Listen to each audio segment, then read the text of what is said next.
You want one first? Yeah! You want one first? Yeah!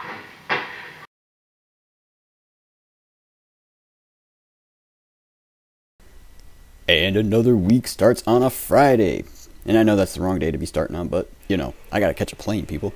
How you guys doing? It is week 17, and it is taper and test week. And we are back from the scope, which was, well, I really don't remember because I was, you know, knocked out on anesthesia, so that's probably good.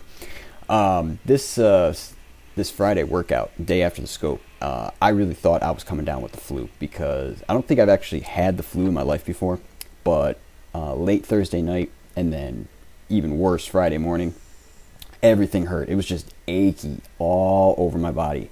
And so you'll notice like me making some faces in this video or on this day here because I was both, you know, dismayed that I felt so bad, but I was amazed that I actually came in and basically got everything done as scheduled without too much trouble. I'm not sure if I could have handled a full workout as opposed to a taper like this, but you know, I hit the maxes even though I felt awful, and it just reaffirms, you know, the statement that goes with the kind of program I'm on, which is how you feel is a lie, you know, and what you think your body can do is, generally speaking, way under what your body actually can do. Fortunately, though, for Saturday, woke up, felt great. Like everything had gone away. So if I had like a 24-hour bug or something, it was over, and definitely felt a lot better. But you'll notice here, I managed to sink this squat so low that I hit the safety rack, and it threw me off a little bit there. And I had to check it. I was like, did I put that on the right setting? Like, holy cow. But I actually have the opportunity to report on a great moment in scale weight manipulation history. So for the prep day, in the morning, I weighed in at like 130.6, and then I weighed myself once I had finished drinking all of the laxative that I had to drink. And when I weighed in then, I was 137, so up like 7 pounds, and that was at 5 o'clock that day. Then after all the stuff exited, shall we say, I weighed myself the next morning, and this was at 6 o'clock in the morning, and I was 126.4. So I dropped like 11 pounds in 13 hours. So keep that in mind, people. If you're ever in a weight loss challenge and you need to make up some ground on your competition, it works. So no sooner than last week when I had said that it was starting to, you know, we're starting to have warm, humid mornings, and I'm starting to think about having my not really Gatorade in the mornings. No sooner than that was said, then we got this nor'easter type weather pattern, and for you people who have lived in the Northeast, you know what that's like. That is like the coldest, dampest, and if it had hit in the wintertime, I think we would have like 20 feet of snow by now because we've just had this cold rain coming off like the North Atlantic, and man, you can see I've had to wear the sleeves for like a couple days here. On the plus side, though, that is great sleeping weather because you know, it's nice and cold and super dark, so you know you want to sleep forever. And I had this dream the other night where I was Darth Vader, and it was great because I was just being like merciless, just murdering everybody. I was like, man, this is great. And then when I woke up, I was disappointed because I was like, man, I was still busy killing people. Like, what's with this waking up stuff? So with this set here being the end of the tape, and we're about to get to the good stuff, I'm going to end with mother, dodeca mother. Yeah. Let's get to this good stuff. Alright, so a summary of Cycle 3 daily PRs. Everything went up 5 to 7.5 pounds, except for the pause squat, which went up 15. Actually, was scheduled to only be 10, but as you remember, I took that extra 5 pounds so I can get that double body weight pause squat on the books, as you saw last week. And on Monday, we are going to be testing the bench and the OHP. So decided to open on the bench with 197.5. And for anybody who watches regularly knows what's going to happen here. Yeah, that's not even a problem. So next attempt took 217.5 to get the smallest increment over my previous best on the books. And that moved pretty well, right up, no problems. So I decided, hey, let's put on 2 of them big boy plates. See what we can do with this.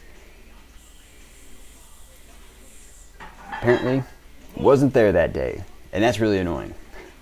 And not only is that annoying because just because it's a miss, but it's also annoying because now I only have a 2.5 pound increase on my bench, but a body weight increase of just shy of 3 pounds. So my times body weight ratio has gone down. As you guys know, the bench is pretty much my nemesis, but as with all good nemesis fights, these things can take a while for me to emerge victorious.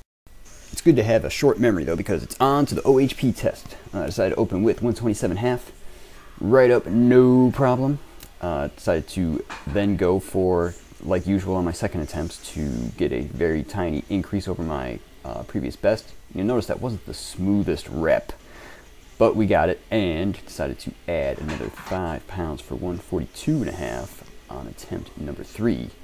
We'll see how this goes. Grinder, but we got it. Excellent.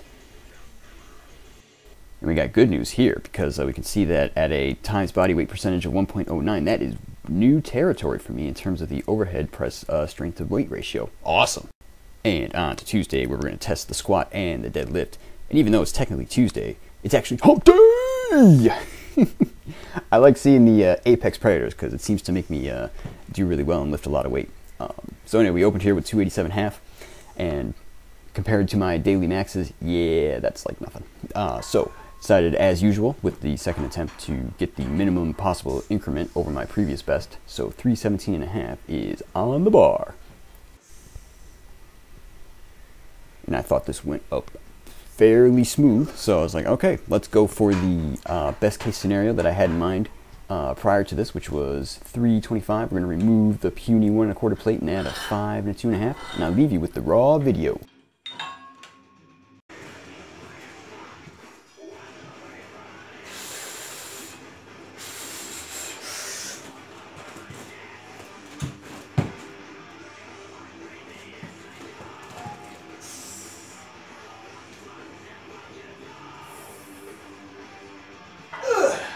Mother!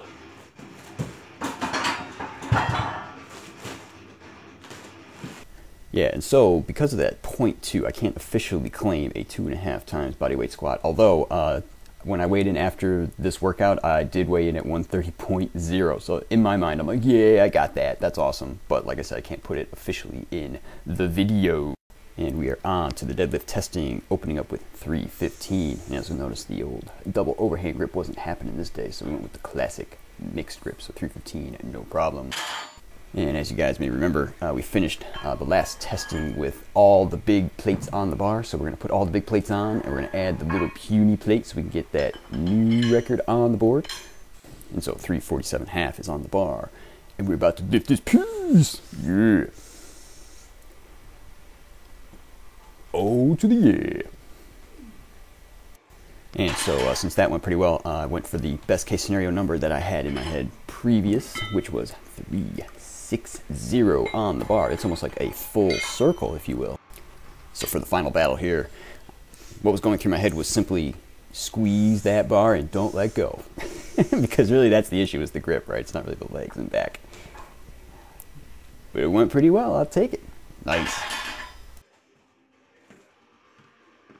Alright, so summing up the deadlift, we got a nice 15-pound increase and only a sub 3-pound increase on the body weight, and so that brings us up to 2.76 times body weight deadlift. Moving right along, so that's it for this week, guys. You guys take care. I'm out next week, so it might be a little while before you hear from me again, but until then, stay safe.